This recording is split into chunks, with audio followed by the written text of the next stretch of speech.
What's up? It's your buddy Mark. I'm a little excited about this video because but way back when I started YouTube, all about 4 or 5 months ago back, actually I think 4 months ago, or I don't know, time is going by so slow. But anyway, of course I was going to start with music. Music is my passion. I listen to music for hours every day, so I thought, listen to new stuff, might as well record it. But I also wanted to do sports. I also wanted to do the Disney movies. So anyway, we got some major sports news today. Cam Newton to New England Patriots. And you know that's big for me because I'm from Boston. And honestly, I've never watched a Pats game without Brady being a quarterback. And I do think our new quarterback could use a year under someone before he gets thrown in the mix. I don't know, but I was thinking I thought Flacco might be a good person. That was just my opinion, but I don't know. I don't really remember what happened to Cam Newton this last season with Carolina. I mean, I don't really pay that much attention to them out there, but who knows? Josh McDaniels, he's a great, he could do some things. It'll be interesting. It'll be very interesting. See if him and Edelman can get along good. It'll be interesting. I'm honestly gonna be more interested in Bucks games. Well, I don't know. Both. They're both gonna be interesting. I still can't believe that Gronk also went to the Bucks. That pisses me off, and I think we should have got more for Gronk than what we did. But whatever. And Brady, he wanted the Bucks to get Antonio Brown. The Bucks got great receivers. They got Mike Evans, and I forget the other dude. Football feels like so long ago.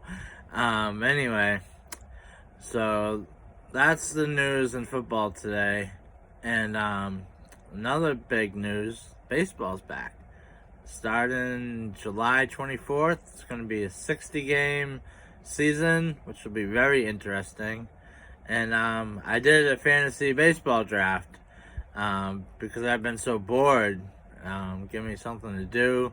Drafting's fun. I've always loved drafting, even more than dealing with the teams. But geez, I heard about I knew about the inflated balls last year, but I didn't realize how many people hit so many home runs last year.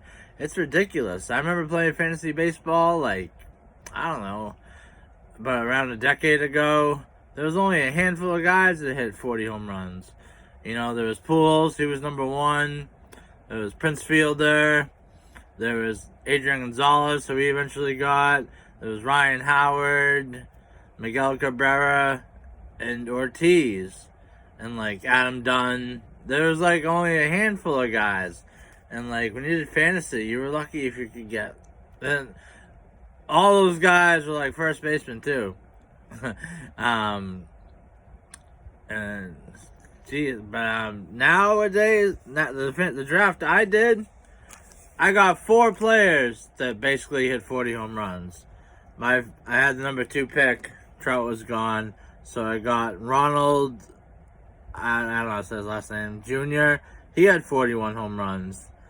I got this third baseman in Cincinnati. Never even heard of him.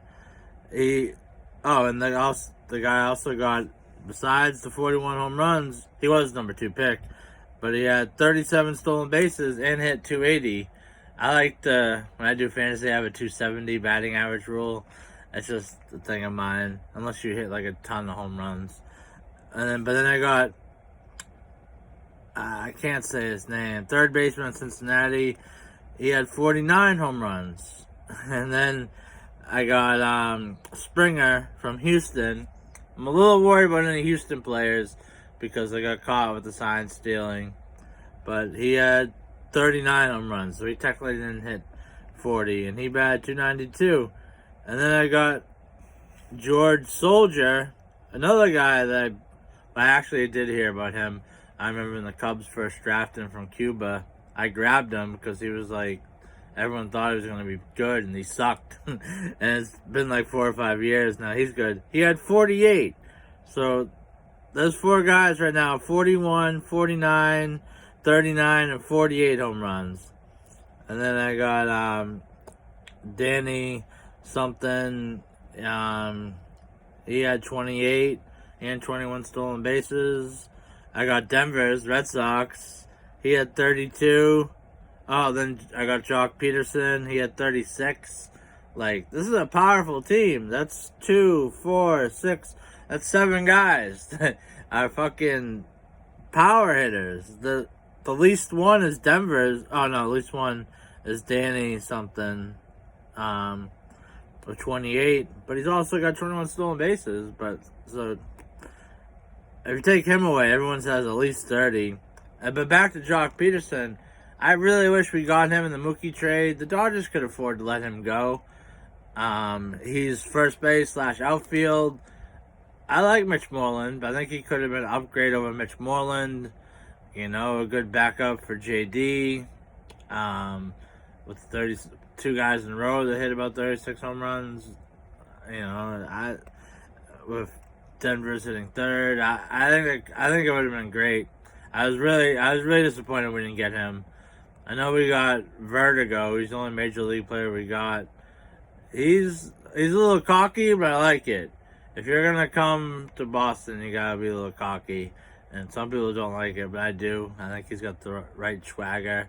I think he's gonna. Well, this year will be a little messed up, but I think he's the type of person that will get off in the stadium that's cheering for him and going nuts when he's at the plate with the bases loaded. I think he'll be the type to thrive in that situation, not chicken out. So, yeah, but the inflated balls last year are no joke. There are so many guys that have, like, you should not be at the end of the draft and still be able to get a guy with 30 home runs that has a decent batting average. Back in the day, everyone that hit 30 home runs was gone. If there was someone left, they were batting like 220. And maybe you had to suck it up.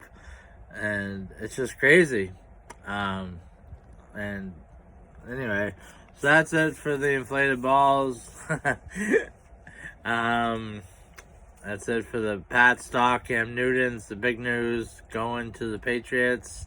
Oh, then, alright, so then I want to touch a little bit on the Disney movies. Nothing's happening, but Avengers Infinity War just got released on TV like last week.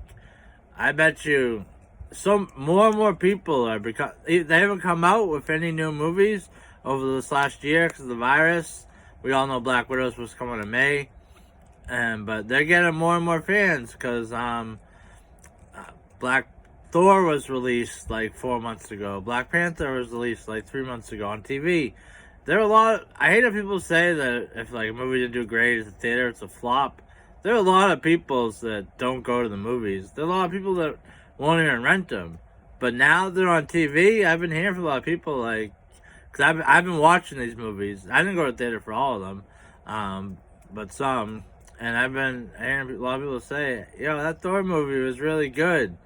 That Captain America Civil War was awesome. Like, and now the Infinity War's out. If you've been watching them, because, like, think about the latest ones. Captain America Civil War, then Guardians of the Galaxy 2, and then Thor Ragnarok, and then Black Panther. Those movies got nothing to do with each other, but somehow they all come together perfectly. Or not perfectly. Oh, and Spider-Man Homecoming. They all come together for Infinity War, and it's the best matchup movie ever. Or, like, if I had to choose a movie between Infinity War and Endgame, I'd probably pick Infinity War. It's way more action-packed. Infinity War, like, the first 2 hours, them going back in time and, figuring out how to fix things.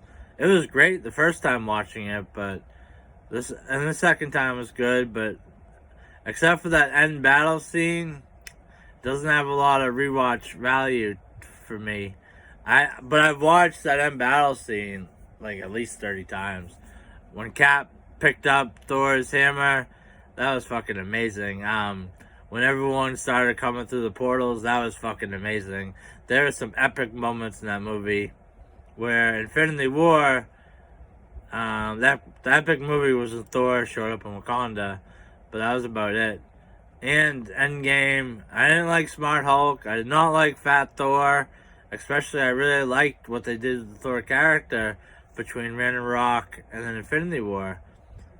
And it's pretty cool how Infinity War picks up right where Ragnarok ended off. If I'm saying that right, I'm sorry if I'm not. His ship got attacked at the very end and starts off right there.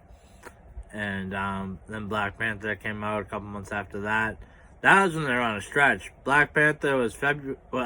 Thor was November. Black Panther was February. And then Avengers Infinity War was May. So we had 3 great movies in like a 6-month span. I didn't see Black Panther in theater yet, and I went to see Infinity War, and Black Panther was still there. But I had to see Infinity War. And then, shit, that movie had so much going on, I had to go see it again. Like, you couldn't blink during that movie, so much was going on. It's weird that watching it now, it's kind of slowed down. But at the time, it was like, fuck, I can't not pay attention for a second. I can't even look at my phone and see who texts me. I'm gonna miss something. It felt like, and there wasn't much Captain America in that one, which was a disappointment. Man, I wonder what's gonna be like going forward.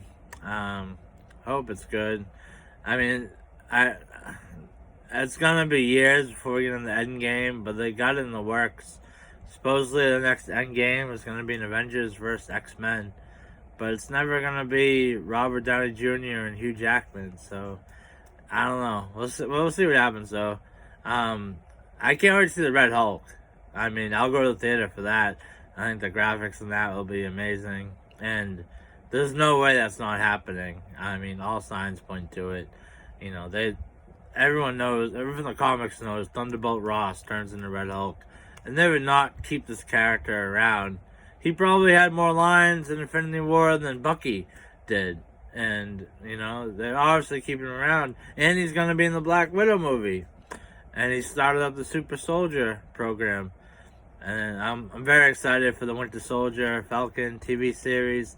That's probably going to be a little delayed because of the virus and Black Widow movie not coming out in May. But I'm going to cover that episode by episode. I'm going to cover the Black Widow movie. I'm going to start covering sports. And I'm never going to stop doing music.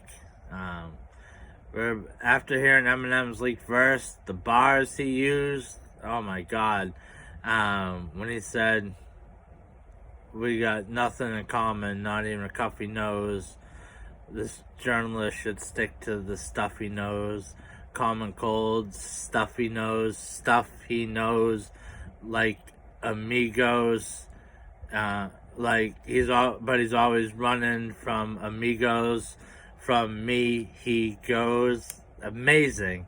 So, we're gonna do the Shady XV album, break down some bars, and then we're gonna do Bad Meets Evil and break down some even more bars. But that's the funnest part, is breaking down the bars.